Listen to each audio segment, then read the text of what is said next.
is the more intellectual and cultured of the two, therefore always looks for appropriate words to express himself, sometimes even Latin. This I think we had done. He is more sensitive, emotional, affectionate, and demonstrative than Astragon. Now, how do we know these things, these characters in Vladimir? That he wants, this is the incident that takes place, he wants to hug Astragon, feels lonely, etc. That means physical contact. See, post World War, as well as the society before any World War, it is very disturbed because there is a feeling of insecurity, threat, fear of the cruelties that will take place, then poverty that comes, diseases, epidemics after war. So it's always, it takes place. So man is basically very lonely, and he then wonders that why he has come on this planet if this is what life is.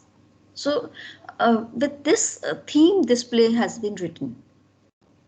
Now, when such feelings come in a person, then what develops is apathy. Apathy, having no emotions. Emotionally, a person becomes blank.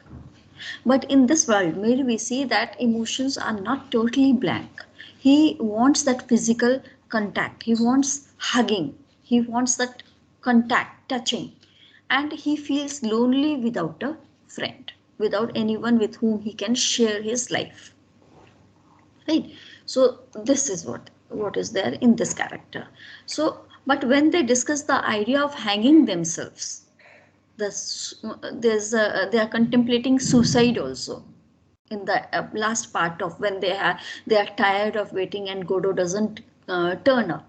So they have this idea of hanging themselves, of committing suicide. So Estragon sees at once that Valdemar, who is heavier of the two, may break the branch of the tree. So if Valdemar is emotional, Estragon is has reason. He's a man of reason. He observes the things, he can calculate. He says that he has got heavy body, so branch is going to break. But Valdemar needs to have this explained to him. That if emotional content is more in Valdemar, then the faculty of reason is more activated in Estragon. Right now, then since on such minor things the dramatist focuses on. Valdemar, he always peers into his hat as if looking for something. Estragon, since he is a man of reason, so Valdemar is always looking into peers into his hat so that he can see that what are the ideas, what is going on in the mind of this person. When Lucky leaves his hat behind, Valdemar exchanges it for his, perhaps preferring other man's ideas to his own. He thinks that all the ideas are contained in hat. Hat becomes symbol of all the ideas that are contained in head. So he wants to be a man of reason. But then again, his emotional faculty is better than Estragon because he sings a lullaby song to make him sleep. Stricken with his ideas, since he's a man of ideas, he cannot sleep. So Vladimir, he sings a lullaby and covers him with a coat when he falls asleep. So these two faculties, faculty of emotion, or faculty to feel, and faculty to reason, that is logical thinking, these two characters are characters or traits are separated and put into each character by the dramatist in order to show the responses of these two faculties. He is also capable of thinking of others and sympathizing with them. That is empathy. He is shocked to see the sores on Lucky's neck. Lucky is a slave, and he sees all the sorts of beating and all the sufferings that Lucky has gone as a slave. So he protests before Pozo, because Pozo is a man who is going to sell another Excuse human me, being. ma'am. Yes, Ma'am, estrogen is the character of feel, no? character of Feel, feel and emotion. no Vladimir. Oh, Estrogen is for reason. He is a man of ideas.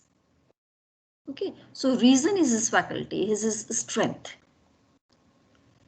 Okay, now this is the difference between these two characters. Each stand for one thing. If Estrigan stands for reason, Vladimir stands for emotion. Emotion versus reason. Right? So Vladimir wants his hat because that is filled with ideas. But then he is so emotional, he's taking care and he's covering him with sheets and all these things are there. Right? Now, if you see, this was about Vladimir and about Estrigan, he is concerned more with his own self. He's a man of reason, he thinks about himself. Right? He cares about him, keeps himself at the center, gives himself priority. He does not bother to think much and is content with the first word that comes to his mind. He does not bother to think much and is content with the first word. That means uh, he's a man of reason, but he, in emotions, regarding emotion, he would not think. He would not think about how the other person is feeling. That kind of thinking is not developed in him. Right? So he is irritable, obstinate, and more selfish than Vladimir, and is more interested in Bozo's discarded chicken bones than his or Lucky's pain. Right? So that kind of empathy, or these days the term that has come up is emotional intelligence. So emotional intelligence is not developed in him. Right? He has a fit of bad temper like a child, sitting passively on the mound while Vladimir walks restlessly about with his eyes searching the horizons as if answer to his agony might be found there. Now both the characters, they feel the blankness of life. They feel the purposelessness of life, and their way of expressing it is different. Estrigan's imagination is spontaneous and he habitually personalizes the universe. Personalizes, sees himself as the only one. Thus, when he talks of Christ, it is not surprising to find him identifying himself with him, and that he claims, looking at his rags, to have been a poet. Right? So much self-centered he is. When Pozo asks his name, he replies Adam. No, this is what we are going to talk in that seminar also, webinar, that when human being considers himself to be the center of universe, the reason God has created world, because he cares for man, man is in the center, everything is for the use of man. So this kind of thinking, okay, Estrogen has. So Stragan is also more naturally a victim. He is the one who is kicked by Lucky and is beaten by the unknown persons who are referred to as they. Because no other characters are there in the play, it is just generalized they.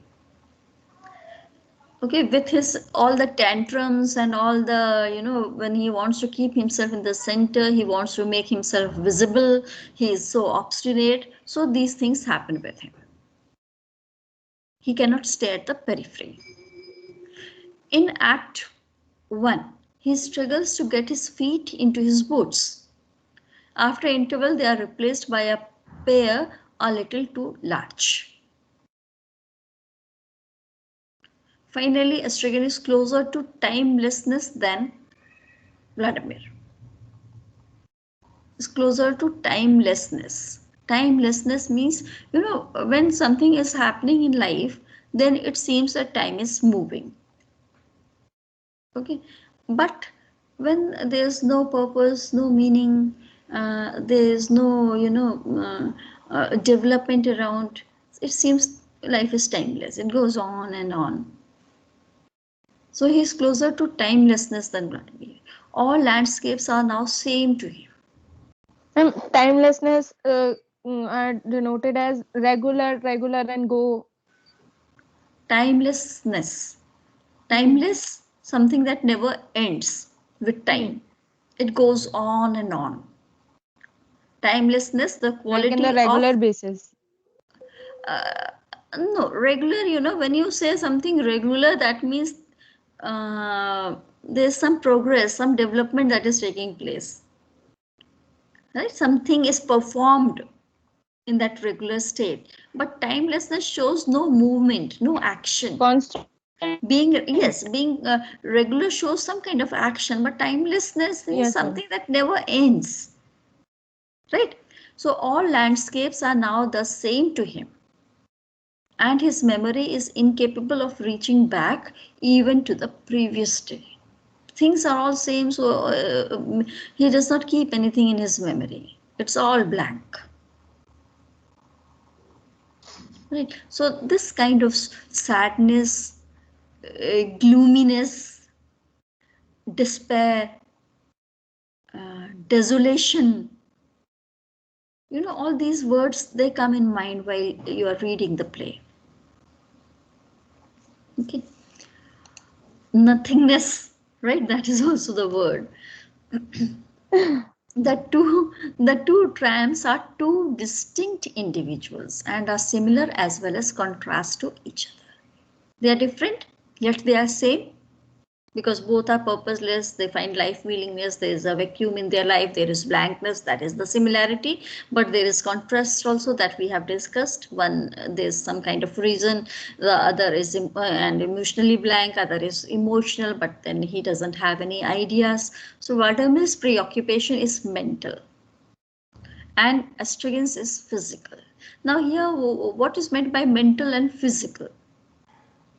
Mental, you may say that what he was saying is like reasoning, you know but reasoning is as far as ideas are concerned, not regarding forming a bond with other person,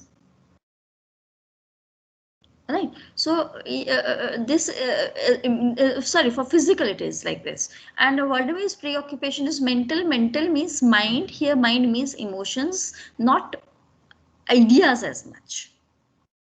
That is the difference.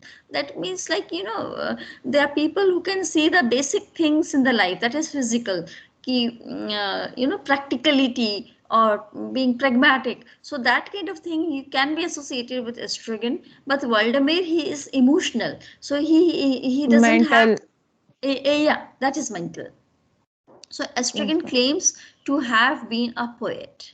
In eating his carrot, Estrigan finds that the more he eats of it, the less he likes it. While Vladimir reacts the opposite way. He likes things as he gets used to them. So Vladimir remembers past events. And Estrigan tends to forget them as soon as they have happened. That is physical nature. And mental, as far as memory is concerned, see. Right? A student likes telling funny stories. Vladimir is upset by them. It is mainly Vladimir who voices the hope that God will come. That is why he is mental, that God will Because come. he is emotional in He is that way. emotional. Yeah. So who is Godot? Writer has not told whether is Godot is a person or is God himself. Oh, who's going to come and solve it? They are waiting that Godot will come and solve their problems of life. So who is this person? And his coming will change their situation, while Estrigan remains skeptical in doubts throughout, and at times even forgets the name of God because he is physical. Okay, so basically, Godot here stands for hopes, Hmm. who will solve the problems of life. But the problems of life are such that they are not in control of human hands, because the the root of all the problem in life is decay and death. Every day, man is decaying and death is coming near. This kind of thinking develops when a person is constantly living in a war-like situation. Okay, when they have seen disabled, crippled people everywhere, they have seen death so close, then the normal life is disrupted. So this is what has happened in their lives all around, not only in their lives, in the entire world that they live. World. Yeah. So they, so it is Wildemir who conducts the conversation with the boy who is Godot's messenger and to whom the boy's messages are addressed. That messenger comes and tells the Godot is not going to come today, so you have to wait tomorrow. So Astragan is weaker of the two. He is beaten up by the mysterious strangers every night. Hmm. Waldemir at times acts as his protector, sings him to sleep with a lullaby, and covers him with his coat. The opposition of their temperaments is the cause of endless bickering between them. They're constantly quarreling. Okay, and often leads to the suggestion that they should part. If there's so much of quarrel, better go, but still they stay together. Yet being complementary nature. Why do they stay together? Because it's complementary. What one does not have, other has. So Other half. together they are complete. Emotion and reason, it is complete. That is why I said earlier that the two natures are symbolized by two persons, and when these two persons they are together, then it makes a complete picture. So they are also dependent on each other and have to stay together. They have been together for many years and they attract and repel each other. All this is written in a very simple English so that you can prepare your answer collecting these slides itself. Okay, they feel a profound need for each other because they complete each other, so they need each other. And this need sometimes transforms their hatred into tenderness. The tenderness comes between them, the softness comes between them only because they know that they need each other. They cannot survive without each other. What one lacks, other has. Right? So that is why they are living together, and that is why only they feel sometimes tenderness. Otherwise, it is always hatred because war, it generates hatred. When a person is in despair, he cannot love. Okay. Now, Pozo and Lucky are the master and slave pair, the later driven by the former by means of rope tied around his neck. So, all the swords. Because, like an animal, he is treated like an animal. More dog like than human, he responds to the cracking of the whip. Hmm. He himself carries between his teeth till his master has the need of it. So, this was the life of a slave, the time when this kind of practice was going on. He also has to carry upon his shoulders the weight of Pozo's belonging. Just imagine one human being, how can this be done to the other human being? Bent under the weight of his burden, Lucky resembles a mule. Mule, khachar, or a Yes, ma'am. or an ass. So Pozo is cut off from the past because he cannot remember having met Valdemir and Estragon before. He's an egoist who loves the sound of his own voice. He owns a slave and so he likes his voice and he's convinced that he owns the road, land around it, people. So he's an egoist. The world is to serve him. This kind of mentality he has. Little carries a stool for him on which he sits as if it were a portable throne. Excuse me, ma'am. Ma'am, Yes, he is an egoist. There are you know, is estrogen. not it's Pozo. We are talking about Pozo. Oh, okay, ma'am. Okay, ma'am. Okay. So Lucky carries a stool for him on which he sits as if it is a portable throne. The world is made for him, world is meant to serve him. That kind of mentality he has. So once he has risen from it, he does not stay unless begged to do so. He eats the chicken and condescendingly, insultingly, humiliating others, throws the bone to Lucky, whom he calls Pig, and Hmm. who is too weak to eat. For that also one needs strength, so that strength is not there in Lucky. He is so weak. tortured, exploited. Right. Lucky is a puppet who obeys Pozo's commands. He dances, recites, thinks, for Pozo is like an animal who can only cry, kick when beaten. So when he speaks, his long speech terrifies his listeners. That is the quality that dramatist has endowed on Lucky, because he is just observing. So because he foretells the extinction of the world. So a dramatist seems to be speaking from the mouth of Lucky.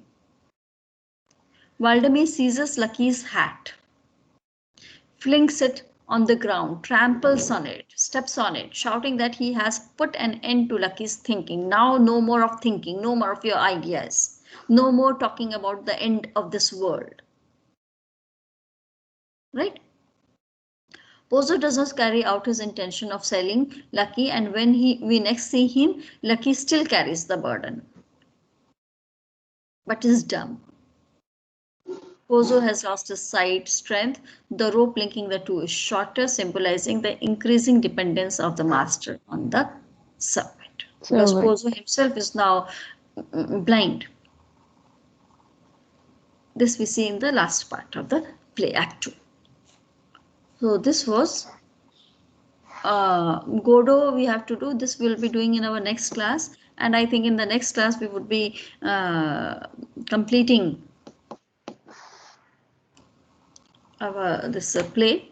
Okay. Okay. Maybe tomorrow we can join, or tomorrow is 4th, no? Yeah, tomorrow we can have the class at the same time, and tomorrow we'll complete the play. Okay, Right? ma'am. Okay. Have a nice day. Have a nice day to you, Bye. ma'am. Thank you. Thank you, ma'am. Most welcome. Thank you, ma'am.